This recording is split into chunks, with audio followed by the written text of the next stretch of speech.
Welcome to the Block Party. My name is Seth Kushner. Today, we are joined by rookie sensation Boris Katchouk. Boris, welcome to the show. Yeah, thanks for having me on. Can't wait. Now, I've watched some YouTube videos of you in preparation for this interview, and people have botched your name. They called you Katchouk during interviews. Do you correct them at all? Because I saw a couple where you just let it slide. No, I don't at all. I mean, it just happens, but it's Katchouk for full pronunciation. That's right. Let everybody at home Katchouk, like he's not a Katchouk, okay? Are you irritated by it at this point? Or? No. Okay. Can't be at all. Because the people wanted to know. I mean, when I was walking to do this interview and they go, who are you talking to? I said, Boris. They go, can you find out about the last name and how you say it? I go, we know how to say it. I just want to know if he's irritated when people botch it. No. I mean, it's good to be compared to those that Katchouk family. So it is. Can't be wrong with that. Maybe one day you'll find out you're like a long lost cousin or something of theirs. Maybe. So, Boris, I want to know: do you feel more embraced by the Canadians on the team or the Russians on the team? Well, I'm Canadian born, so I have to say Canadians. But no, I do enjoy being in company with the Russians because they're pretty good hockey players on this team for a good reason, and back-to-back cup champs for a reason as well. Well, I know you do they embrace you though, or do they go, forget this guy, he's Canadian, even though he's got a Russian name? No, they do. They embrace it, but no, it's cool to hang out with those guys too. When you first got here, was there anybody that you were intimidated by when you first? I know you've been around these guys for a while now, but anybody when you're like, I can't believe I'm playing with this guy. If I mess up a pass to Kucherov, I don't know, he might have me killed. Or anything like that when you're going out on the ice? I don't know. Yeah, I could say my first 3 years coming into camp here, and then rolling along, it's kind of second nature to hang around the guys, and you're kind of fanboying a little bit, but it's funny. Me and Ratty always say like, "Oh God, like we're on the ice with Stammer and Cooch and stuff." But no, they're such good guys in the room, so they make it so much easier for the transition. So no, it's just a cool feeling. Tell me what you were thinking after the Lightning won the Cup last year, and we knew that a lot of guys are going to leave via free agency, and I think all the fans knew that we were going to be counting on some of the younger guys. What was your thought process? Did you go, "Hey, next year I'm making the team, I'm starting, this is my chance"? Yeah, I mean, that wasn't my goal to start. I mean, it was just to come into the camp and, show a reason why, I should belong here.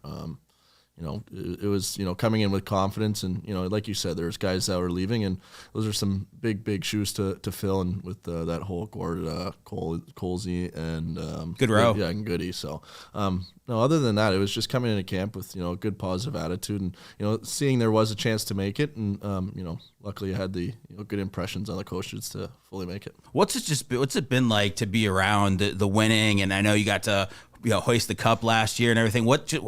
For just being so young, 23, right? I mean, what's that like when you're first getting into the league? Oh my God, it's surreal. You dream of it as a kid. You lift your pillow above your head when you're a kid, and it was cool to actually cherish that moment with such a great group of guys in that locker room right now. So it was once in a lifetime, and hopefully we can get another. Were you in full boat parade mode? Were you like hanging out with Colton and all those guys? Yeah. It was cool. It was a cool experience to be a part of for sure. You didn't get hit in the head with any beers or anything, did you? No, I didn't at all. Caught them all. Yeah.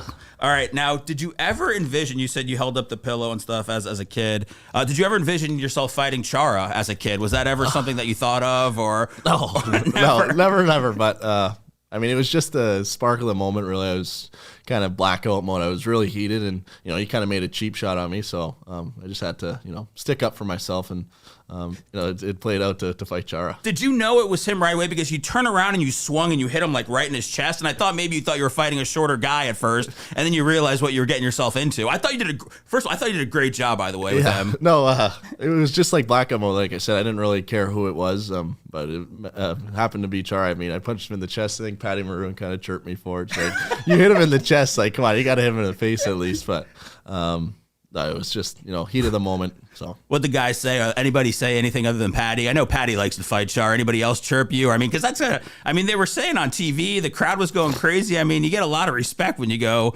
toe to toe or whatever you did with that guy. Yeah. I mean, it was just like, part of the moment. And, luckily it was Chara, because if it was anybody else, it wouldn't have been that much bigger. But no, it was a cool and fun experience. All right. Tell me, who's the best athlete in your family? I could say my mother for sure. I mean, she's brought up 3 boys and, by herself. So it's, kudos to her, because she, made the Olympics, through the USSR. And, that's a pretty hard place to, show your true colors. And she did really well. That's what I was getting to, people. I knew the answer to that question. So your mom was in the Olympics. Yeah. How'd she do? And I mean, how often does she talk about that? I mean, did you feel pressure to live up? Did you feel like you had to be a speed skater? No, she never brought me into speed skating because, the first time I stepped on the ice, I was doing snow angels, so I didn't really like the ice at the start. I don't know what sparked me to play hockey, but luckily and fortunately, I've been through a really, really good, cool journey, and it's led me up to this position. But did she help you at all? Was there anything she showed you that maybe translates to how you play today? Or if it's absolutely nothing, it's okay. I'm sure she won't be upset. No, I mean, she tried to for sure. She was a pretty intimidating woman for sure. So she tried to teach me. I mean, I tried to do my best when she taught me, but it was a cool experience. You were intimidated by your own mom? I was. She's my biggest role model, so I was definitely intimidated. I mean, after a couple, playing games as a little kid, she definitely reamed me out a couple of times, so it was a cool thing. She ever choke out a referee or anything like that on your behalf? No, she didn't. She definitely didn't, but she almost choked me. God. Really? Wow. Listen, she was really... I'm only kidding. Where is she right now? Is she able to watch you and everything every night? Yeah, she's back in Ontario, so Kitchener, Ontario. That's where I grew up majority of my life, so I know she's there. She's watching every game on TV. She's happened to come... I forget what game she came. Maybe not too long ago. Maybe two or 3 weeks ago. I forget who we played, but God, you had to be scared then if she was here watching you. Yeah, no, I wasn't. And now she's toned down a little bit. So other than that, no, it's cool to see her, concept and her thought process through the hockey game. All right, listen, Boris, I want to know, what was your first goal feeling, man? It looked like you had just backed over a cat or something like that. You looked like you were waiting for the goal to be called off. Take us through it. Ross Colton seemed like he was at Disneyland. He was so happy. Yeah. And everybody asks me this. It's just like, I don't know. I was so mad. We weren't playing, the greatest of, our capabilities. And, it was a cool play to Hetty from, I forget who it was, from Ratty to Hetty, and Hetty just shot it, and I fortunately banged it in. But like everybody said, I was so mad, stone cold face. But internally I was really happy, and it was just like the part of the game where I was just so mad or really, frustrated. But it happened, and I was happy for it. And that didn't wash away when you scored the goal. The frustration was still there. No, I'm pretty harsh critic on myself, so. It just made it, but it was a cool experience for sure. When they gave you the puck after the game, did you throw it back at them and say, I don't like the way I played tonight. I didn't do that. I definitely didn't do that. Okay. But, where is the puck right now? I think one of the I think Trevor. I think he has the puck just to frame it, so it'll be cool. Nobody ever knows. Is that because you're in a hotel? Are you staying at a hotel? I'm not. I'm living with Footer actually at the Heron. So look at that. Yeah. Okay. So. What did you do anything for his birthday the other day? We did. We just went for dinner at one of our favorite places in Tampa, Olivia. So he seems like a very tame, mild mannered guy. At the parade, though, I don't know if I've told this story on the podcast. I'm sure I have. One of my friends threw a shirt to Cal to have Cal sign it. Cal signed the shirt, then walked away with the shirt, put it on. Yeah. So Cal's wearing his autograph the whole day. My friend sees it. He ends up DMing Cal on Instagram and said, hey, that's my shirt. Cal mailed it back to the guy. Yeah. So I thought that was really, really cool that he did that. Was Cal in another world that day during the parade? Yeah, like you said, he's a very tame guy, but once you get to know him and he's comfortable around the people that he's with, he's such a cool guy to be with, and he's been one of my best friends growing up too. Cause it's kind of rare how we have me and Ratty and Cal. We've kind of played lacrosse as little kids growing up, so cherish those moments with those guys. It's cool too. All right. So on your Instagram, there was a post, I don't know, in 2018, it's you, Walcott,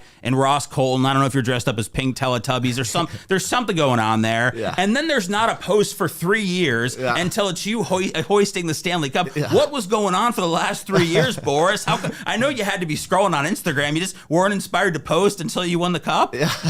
I don't know. I'm not really a big Instagram guy, but Colton is. Yeah, Colton is for sure. No, I gotta show people that I'm still on that app, and that was a surreal moment. That picture captured 1,000 words. So I just had to share that for everybody. Okay, so it looked like when you were back home, you said it's great to be back home, and there's a couple pictures, and it looked like you were in a treehouse. Do you have a treehouse, or is it a cabin? Oh, yeah. It looked like there was a swing inside of it, and there was a TV. It looked like, what was it? It was my best friend. We were in Muskoka actually. His parents just got a cottage there, so we were there, and one of his parents' friends that we attended. It's like a cabin kind of place. It's a really, really cool place to be, and especially to relax in the summer. It was cool to cherish it with my mom as well. No, that looked awesome. I just was wondering if you had a treehouse, like every time you go back to Canada or something like that, just climb up to and hang out with the guys and everything like that. Do you feel like was there any time this season where you didn't feel like you didn't feel like you belonged, or did you feel like when you made the team this year and everything that like, hey, I'm here, I belong? Or you still feel like you're working on that? Yeah, I mean, coming in every day, I still have to put my work hat on, and I mean, my job's not finished here at all. I still have to show why why I'm supposed to be here, and show that I'm capable of doing things that are helping the team to win, and from there it's just showing the coaches that I should be here. Whose brain are you picking the most? Because I got to say, I saw Corey Perry do something last night where he hit the guy with his own stick. Yeah. I don't know. I haven't seen that at all. Like, I mean, who are you talking to? You got Maroon, you got Perry, you got Bell. I mean, there's so many veterans that you could just sit around and talk to all day. Yeah, there is so many veterans in that room, and it's a team that is so dynamic with pieces here and there, and like you said, Patty and Pears, they've helped us young guys tremendously, and we can't thank them enough. Do you feel like you can chirp those guys, or you don't feel comfortable enough yet to give them a little something back? You just kind of take it right now? Yeah, I kind of take it right now, but the sudden jabs that they give, it's cool because they're guys that that like you, and you kind of embrace that. So it's funny. It's definitely funny. I didn't know if there was going to be a shootout last night. If you get called on for a shootout, like, do you have your move ready? Do you know what you're going to do, or is it just going to be a spur of the moment kind of thing? I for sure have my move. Okay. So I can't say it on camera. Maybe somebody's watching though, but I definitely have my move, and I work on it in practice a couple times. So okay, all right. Because I know like Colton got called when he was just played a few games last year. They just called Colton. I was like, man, I don't know. So I think he said he had a move, and I think he forgot what it was for a second. Then he realized. Yeah, he does have his one move. And I forget who we played, and he did it last. Maybe in St. Louis, actually, against Bennington, and Bennington saved it on him. So, who entertained you the most on the team? Who could you sit back and just watch and go, man, these guys are phenomenal? I mean, it's all of them, but Cooch and Stammer, and guys like Pally too. He's an underrated player that not many people talk about. Like Victor Hedman as well, and especially watching Vazzy game in, game out. He's such a gamer. He gives this team such a boost night in, night out, and you definitely can rely on him. Have you developed a chemistry with somebody, a vet that, just you didn't realize you could have so quickly? I can't pinpoint one guy. I think it's all the guys in the room. They're all so helpful to us, and I can't thank them enough. Boris, listen, man, I appreciate it. After practice, so even after you guys go in overtime, you still do a practice. These practices aren't just like skating around. You guys are hitting each other, right? Yeah, exactly. Even Bogo, he always hits me in the corner, but we always laugh about it after practice. But I love Bogo. Are you laughing, or is Bogo laughing? No, we're both laughing. I always tease him like, Bogo, what are you hitting me for? But no, he's a really good guy. We went to where you guys practice in Brandon because I was interviewing Vazzy, and I was walking by, and Ross Colton was like, right on the glass, and then I was gonna just kind of wave to him, and then all of a sudden Sergey comes up and nails Colton, and Colton's face is pressed against the glass, and I was like, this is practice, guys. Like we gotta save it. There's Olympics, there's All-Star games. Like you guys have been playing hockey nonstop for the last 2 years, but you guys go hard in practice. Yeah, I mean the old cliche is practice how you play. So every practice is intense, and we have to contribute to our next game and who we're going to play. So we always have to stay on our toes for sure. Well, listen, Boris, I hope this was good for you. I appreciate you stopping by again. Love talking to you. Some of the younger guys, they stay in their shell. They don't like to open up, but I felt like I had a really good conversation with you. So I appreciate it. Did you shower before you came here? I didn't. That's fine. So, I like that. That means we didn't have to wait. Like sometimes guys take an hour shower. That's perfect. Thanks a lot, Boris. I appreciate it, man. Thanks for having me on for sure.